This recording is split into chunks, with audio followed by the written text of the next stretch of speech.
Doctor Baba Saheb Ambedkar open university.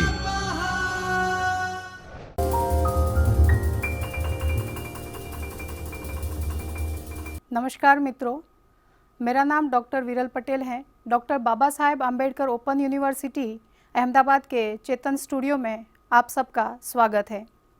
मित्रों, आज हम FY BA के पाठ्यक्रम मैथिली शरण गुप्त जी के बारे में और उनके जीवन परिचय और उनकी साहित्यिक रचनाओं के बारे में जानेंगे। आइए हम देखते हैं सबसे पहले उनके जीवन परिचय के बारे में। मित्रों, मैथिली शरण गुप्त जी का जन्म 3 अगस्त 1886 में उत्तर प्रदेश के चीरगांव झांसी में हुआ था। उनकी मृत्यु 12 दिसंबर 1964 में हुई थी। उनके माता का नाम काशीबाई था, पिता का नाम सेठ रामशरण था। उनका विवाह सरयू देवी के साथ हुआ था। मित्रों, यह उनका तीसरा विवाह था। इससे पूर्व उनके 2 पत्नियों का निधन हो गया था। न केवल 2 पत्नियां अपितु उनके 9 पुत्रों का भी निधन हो गया था। उनका एकमात्र पुत्र उर्मिला शरण गुप्त जीवित हैं, जो कि प्रकाशन का कार्य संभाल रहे हैं। उनकी शिक्षा झांसी के मैकडॉनल्ड स्कूल में हुई थी। मित्रों, वहाँ पर उन्हें गांव में तीसरी कक्षा पास होने के बाद भेजा गया था, यह सोचकर कि उनका पुत्र डिप्टी कलेक्टर बनेगा। लेकिन वहाँ जाने के बाद भी मैथिली शरण जी गेंदबाजी, बल्लेबाजी, पतंगबाजी, रात को नाटक देखने जाना आदि में ही वो रमे रहे। परिणाम यह रहा कि उनके घर वालों ने 6ठी कक्षा के पश्चात उनको वापस अपने गांव ले आए। उन्होंने अपने एक भाषण में कहा था, मैं पढ़ने के लिए नहीं जन्मा हूँ, मैंने इसलिए जन्म लिया है कि लोग ही मुझे पढ़ें। मित्रों, यह बात उन्होंने वास्तव में सार्थक करके भी दिखाई। आइए अब देखते हैं उनको मिले पुरस्कार और सम्मान के बारे में। महात्मा गांधी ने उन्हें मैथिली काव्यमान ग्रंथ भेंट करते हुए राष्ट्र कवि की उपाधि प्रदान की थी। मित्रों, वो दोस्तों के बीच में दद्दा के नाम से प्रसिद्ध थे। दद्दा को 1936 में साकेत की रचना पर हिंदुस्तानी अकेडमी पुरस्कार मिला था। 1938 में मंगला प्रसाद पारितोषिक पुरस्कार से उन्हें नवाजा गया था। 1946 में हिंदी साहित्य सम्मेलन ने उन्हें साहित्य अकादमी पुरस्कार प्रदान किया था। 1952 में राज्यसभा सदस्य मनोनीत हुए। 1948 में आगरा विश्वविद्यालय ने डीलिट की तथा 1960 में काशी विश्वविद्यालय ने डीलिट की मानद उपाधि प्रदान की थी। 1954 में पद्म भूषण अलंकार से इन्हें विभूषित किया गया। 1964 में डॉक्टर राधाकृष्ण ने एक भव्य समारोह में संसद सदस्य के रूप में उनका कार्यकाल समाप्त होने पर भावभीनी विदाई दी थी। मित्रों, अब जानते हैं उनकी प्रमुख रचनाओं के बारे में। उनकी प्रमुख रचनाओं को जानने से पूर्व हम एक बात को देखते हैं कि उनका साहित्य के प्रति अत्यंत लगाव था और यह बात उनकी इस बात से जाहिर होती है कि जब वह मृत्युशैया पर थे, उस समय उनके मरने के बाद उनके तकिए के नीचे से 12 दिसंबर की रात को ही हंस गीत नाम एक कविता मिली थी। देखते हैं अब उनकी प्रमुख रचनाओं के बारे में। यूँ तो उन्होंने काव्य के विभिन्न रूपों में लिखा है, लेकिन जो प्रमुख रचनाएं हैं उनके बारे में हम यहाँ पर पढ़ते हैं। पहले हम देखते हैं उनके द्वारा लिखे गए महाकाव्यों के बारे में।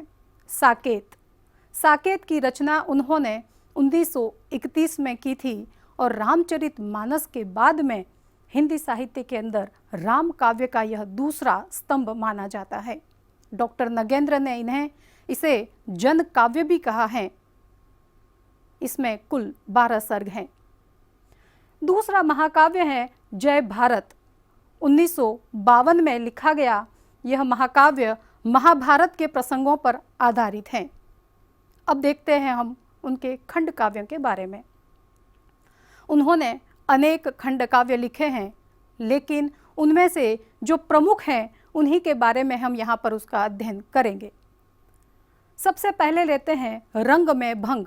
रंग में भंग खंड काव्य 1909 में लिखा गया। यह एक ऐतिहासिक आख्यान है। इसमें बूंदी एवं चित्तौड़ के राजपूत राजाओं के शौर्य का वर्णन चित्रित किया गया है।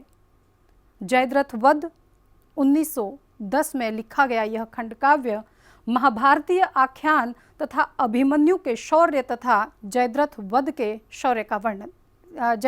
का वर्णन है। पंचवटी 1915 में रचित इस खंड काव्य के अंदर रामायणीय आख्यान, जिसमें लक्ष्मण एवं शूर्पणखा का प्रसंग चित्रित है, साथ ही इसके अंदर बड़ा ही मनोहर प्रकृति का चित्रण किया गया है। प्रकृति को यहाँ पर मानवीकरण या मनुष्य की तरह हरकतें करता हुआ चित्रित किया गया है। यशोधरा 1932 में रचित यह महाकाव्य भगवान बुद्ध और यशोधरा से संबंध रखता है। नहुष यह खंड काव्य 1940 में रचा गया। इसके अंदर नहुष के पौरुषमय चरित्र का चित्रण किया गया है। विष्णुप्रिया 1957 में रचित इस खंड काव्य के अंदर महाप्रभु चैतन्य की धर्म पत्नी विष्णुप्रिया की पुण्य गाथा का वर्णन आता है। आगे है उर्मिला। इसका रचनाकाल 1906 से 1909 तक रहा है। इसके अंदर उर्मिला का वर्णन चित्रित है। मित्रों, मैथिली शरण गुप्त जी ने पौराणिक आख्यानों में से उपेक्षित पात्रों को अपने साहित्य का विषय बनाया था। देखते हैं उनकी अन्य रचनाओं के बारे में। उन्होंने कथाश्रित निबंध भी लिखे हैं। जैसा कि मैंने पहले ही बताया कि गुप्त जी ने काव्य के विभिन्न रूपों में अपने साहित्य की रचना की है, तो उनमें से एक है कथाश्रित निबंध। कथाश्रित निबंधों में पत्रावली, विकट भट्ट, गुरुकुल, अर्जन और विसर्जन, काबा, प्रदक्षिणा, युद्ध आदि आते हैं। इसके अतिरिक्त प्रमुख निबंध काव्यों की भी गुप्त जी ने रचना की, जिसमें सबसे ज़्यादा प्रसिद्ध रचना है भारत भारती। मित्रों, भारत भारती की रचना 1912 में हुई थी और यह राष्ट्रीय नवजागरण के उद्बोधन गीत के रूप में प्रसिद्ध है। मित्रों, भारत भारती पर मुसद्दसे हाली का प्रभाव साफ साफ नज़र आता है, या यूँ कहें कि मुसद्दस ए हाली से प्रभावित होकर ही गुप्त जी ने भारत भारती की रचना की थी। भारत भारती के अंदर हिंदू धर्म ग्रंथों के पौराणिक संस्कृति सभ्यता को दर्शाया गया है और पुरानी संस्कृति और सभ्यता के साथ साथ वर्तमान के अंदर उसको हमारी जिजीविषा, या यूँ कहें कि हम भारत भारती के माध्यम से हमें हमारी संस्कृति की पहचान करवाने का एक काम जो है गुप्त जी ने अपने हाथ में लिया था और उसमें वो सफल भी हुए थे। हिंदू 1927 में रचित यह काव्य जातीय एकता के आदर्शों से प्रेरित था। विजय पर्व 1963 में रचित निबंध काव्य है, जिसके अंतर्गत चीन के आक्रमण के अवसर पर संसद में दिया गया पद्यात्मक वक्तव्य लिखा गया है। अन्य रचनाओं में पद्य नाटक, जिसे कि हम रूपक भी कह सकते हैं, अनग, जैनी आदि प्रसिद्ध हैं। अनग के अंतर्गत बौद्ध संस्कृति पर आधारित नाट्य रूपक संवादात्मक काव्य लिखा गया है। जैनी के अंदर मार्क्स एवं जैनी जीवनादर्शों पर आधारित यह काव्य है। गद्य नाटक जिसमें प्रसिद्ध हैं तिलोत्तमा, चंद्रहास और उद्धार। तिलोत्तमा के अंदर पौराणिक आख्यान सुंद एवं उपसुंद के पराजय की कथा चित्रित है। चंद्रहास के अंदर 5 अंकों में विभाजित यह पौराणिक नाट्य है। उद्धार यह अभी अप्रकाशित है। मित्रों, मैथिली शरण गुप्त जी ने केवल और केवल न केवल अपने साहित्य के माध्यम से, अपितु वे स्वयं राष्ट्रीय नवजागरण के प्रेरक के रूप में लोगों के सामने आए।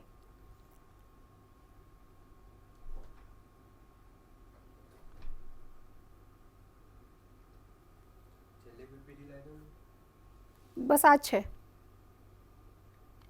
लास्ट। F5 कट आप दे जो सामने।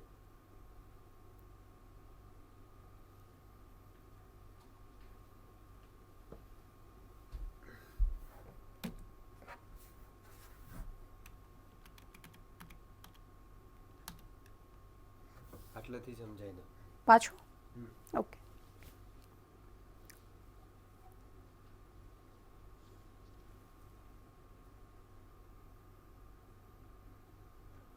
આ સ્લાઇડ તમે સમજાઈ દીધી ને? હા, અહીંયા જ્યાંથી પતી ગયું ને ત્યાંથી સમજાઈ દો। જ્યાંથી પત્યું ત્યાં કંઈ નહીં, પાછી સમજાવી દો પૂરી।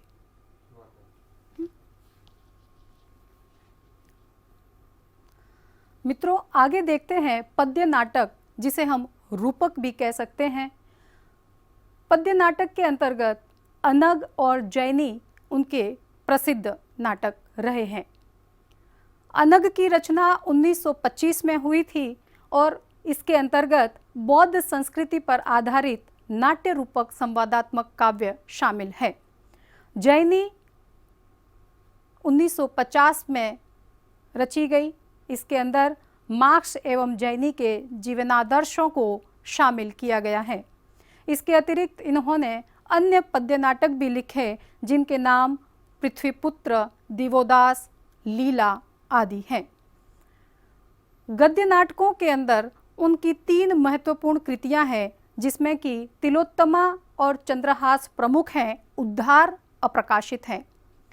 तिलोत्तमा के अंदर तिलोत्तमा 1915 में रचा गया। इसके अंदर सुंद एवं उपसुंद के पराजय की कथा चित्रित है। यह एक पौराणिक आख्यान है। चंद्रहास 5 अंकों में विभाजित पौराणिक नाट्य है। उद्धार, जैसा कि मैंने आपको बताया, अभी अप्रकाशित हैं। उनकी केवल यह एक रचना ही अप्रकाशित नहीं है, उनकी अनगिनत रचनाएं अप्रकाशित रही हैं। मित्रों, यह तो उनके साहित्यिक सर्जन की एक झांकी मात्र है। इसके अलावा भी उन्होंने अनुदित रचनाएं भी लिखी हैं, जिसके अंदर उन्होंने संस्कृत से अनुवाद किए हैं, बंगला भाषा से हिंदी में अनुवाद किए हैं। मित्रों, मैथिली शरण गुप्त जी ने केवल साहित्य के अंदर अपना योगदान नहीं दिया, साहित्य के अंदर खड़ी बोली को स्थापित करने में भी इनका महत्वपूर्ण योगदान रहा है। यह मैथिली शरण गुप्त जी को काव्य लिखने की प्रेरणा उनके मित्र बालसखा मुंशी अजमेरी से मिली थी। काव्य लिखते गए। अपने एक रचना को उन्होंने सरस्वती में प्रकाशन के लिए भेजा था और महावीर प्रसाद द्विवेदी जी ने उनकी रचना को पुनः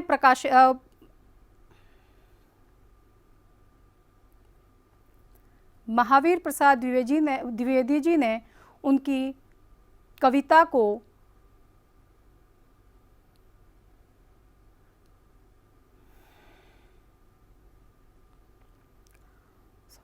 महावीर प्रसाद द्विवेदी जी ने उनकी एक कविता को पुनः प्रकाशित किया था। उसके अंदर अनेकों अशुद्धियाँ थी, क्योंकि मैथिली शरण गुप्त वास्तव में ब्रज भाषा में लिखा करते थे। ब्रज भाषा से प्रभावित इस कविता को महावीर प्रसाद द्विवेदी जी ने सुधार कर वापस से अपनी पत्रिका सरस्वती में प्रकाशित किया और धीरे धीरे महावीर प्रसाद द्विवेदी ने गुप्त जी को सरस्वती में ही अपनी रचनाओं को प्रकाशित करवाने के लिए कहा। महावीर प्रसाद द्विवेदी जी की आज्ञा को वो गुरु प्रसाद के रूप में मानते थे और इतना ही नहीं, महावीर प्रसाद द्विवेदी को उन्होंने अपना काव्य गुरु भी बना लिया। खड़ी बोली के अंतर रचना करने के लिए वह प्रेरित हुए। उसके ऊपर जो मुख्य आधार था वो महावीर प्रसाद द्विवेदी जी का रहा है। मित्रों, आज हमने मैथिली शरण गुप्त जी के काव्य परिचय, उनका जीवन परिचय के बारे में जाना है। अगले अध्याय में हम उनके राष्ट्रीय नवजागरण में उनका योगदान, वर्तमान साहित्य में उनकी प्रासंगिकता एवं उनके काव्य सौंदर्य के बारे में जानेंगे। धन्यवाद। स्वाध्यायः